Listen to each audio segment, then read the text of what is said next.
Quand je vois les gens de ma tranche d'âge aujourd'hui avec le téléphone, je pourrais presque me poser la question de qui a acheté qui. Bon, je parle moi-même, j'en étais un expert il y a 2 ans. J'avais des journées à 8, 9 voire même souvent 11 heures de temps d'écran. Moi aujourd'hui c'est différent. J'ai une moyenne d'environ 1h40 de temps d'écran. Et ça c'est grâce à 3 techniques que j'ai mis en place pour avoir le contrôle de mon téléphone. Je vais partager ces techniques avec vous dans cette vidéo et je vous promets que vos yeux et vos projets vous en remercieront. Pose-toi déjà la question pourquoi tu veux diminuer ton temps d'écran.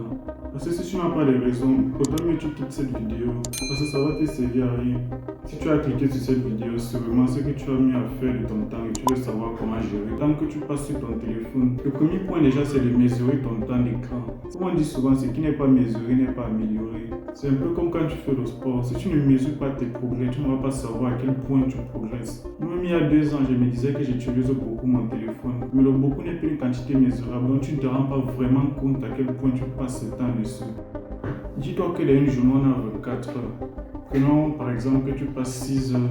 Non. Prenons par exemple que tu passes 8 heures de ta journée à dormir. Parce que c'est l'heure, la moyenne d'heure normale pour dormir 8 heures. Ça fait déjà 24 moins 8, ce qui fait 16 heures de temps. Dans une journée de 24 heures, tu as 16 heures de temps pour travailler. Et si dans les 16 heures, tu as par exemple 8 heures de temps d'écran, ça te fait déjà 50% de ta journée que tu viens de perdre juste à cause de ton téléphone. 50% de ta journée, la moitié de ta journée passée sur ton téléphone. Tu imagines le nombre de choses que tu aurais pu faire avec ce temps. Et là, c'est pour ceux qui ont 8 heures. Je ne parle pas de plus de 9, 11 et qu'on sort 12, voire même 15. Parce que j'avais vu une fois le téléphone d'un ami avec 15 heures de temps d'écran. Je ne croyais même pas. Tu vois dans la différence entre qui j'utilise beaucoup, j'utilise peu mon téléphone. Et vraiment, si vous représentez en forme de chiffres 10 heures, 9 heures, tu te rends bien compte à quel point c'est beaucoup. Mais quand tu restes vague à dire j'utilise beaucoup, j'utilise peu mon téléphone, ça ne donne pas le même effet. Ça n'attire pas l'attention de ton cerveau comme il faut. Le deuxième point que je vais te donner, c'est de supprimer les applications qui te consomment plus de temps. Attends, avant de quitter la vidéo, comprends ce que j'ai à dire. Si te manque ce graphique ou celui-ci, je crois que les 2 applications les plus utilisées ici étaient Clash Royale et Twitter. Dans le cas de Clash Royale, je vais supprimer bien évidemment. Mais Twitter non, c'est un peu mon péché mignon. C'est facile de se mettre des limites dans la tête. Aujourd'hui, je ne touche pas TikTok, aujourd'hui, je ne touche pas Instagram. Mais tant que l'application est dans ton téléphone, tu seras toujours tenté d'y aller. Donc la solution la plus simple, c'est de supprimer. Bon, c'est aussi vrai que certains ne peuvent pas, on ne peut pas juste dire de supprimer leur compte Instagram. Le mieux à faire pour moi, c'est de renvoyer tous tes comptes vers un ordinateur. Je pense que c'est la meilleure solution.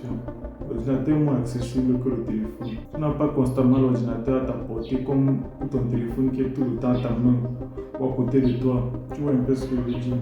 Et le pire, surtout, c'est les jeux. Les jeux mobiles. Je sais à quel point ça peut être addictif. Clash Royale, Subway Surfer, Clash of Clans. Mais il faut les supprimer.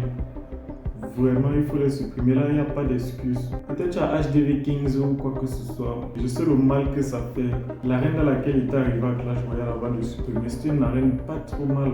J'étais très fier de ce que j'avais accompli. Il me rappelle le jour où il fallait supprimer, j'ai regardé l'application comme si je devais tuer un chiot. Je regardais avec toute la compassion. J'avais mal, mais j'ai dû le faire. Et je l'ai supprimé. Aujourd'hui, je m'en porte mieux. Le problème avec ces applications, c'est qu'ils sont addictifs.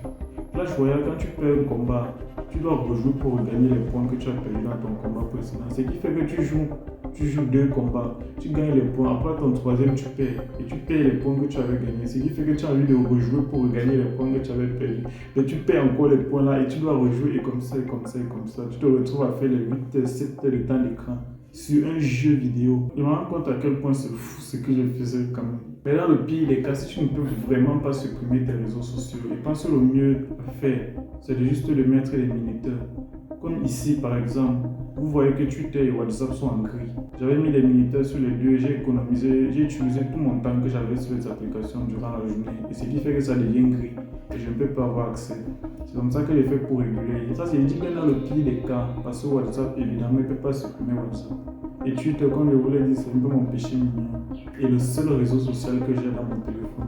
Et le troisième point que je vais te donner, c'est de trouver de quoi combler le manque. C'est facile de dire de supprimer tel. Mais si tu arrêtes et que tu n'as rien à faire entre-temps, tu vas retomber dans les mauvaises habitudes. L'inactivité automatiquement entraîne des mauvaises habitudes.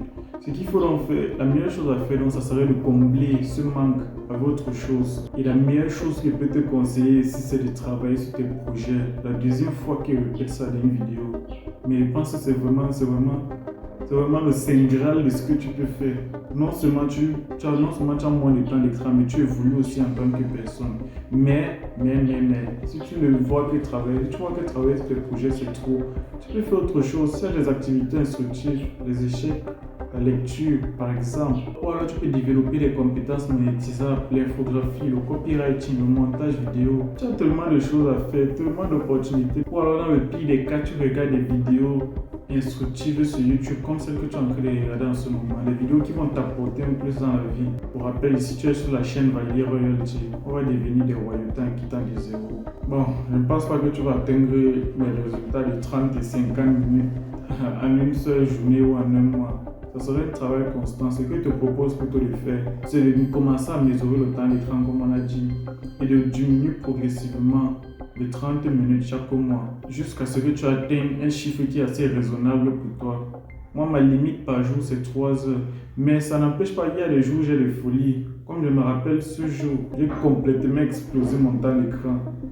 Bon, c'était une journée assez compliquée. Moi aussi, ça m'arrive de temps en temps, mais ce n'est plus régulier comme c'était à l'époque.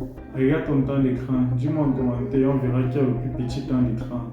Abonne-toi, like, partage cette vidéo à quelqu'un à qui ça pourrait aider. Développons-nous et surtout, soyons royaux.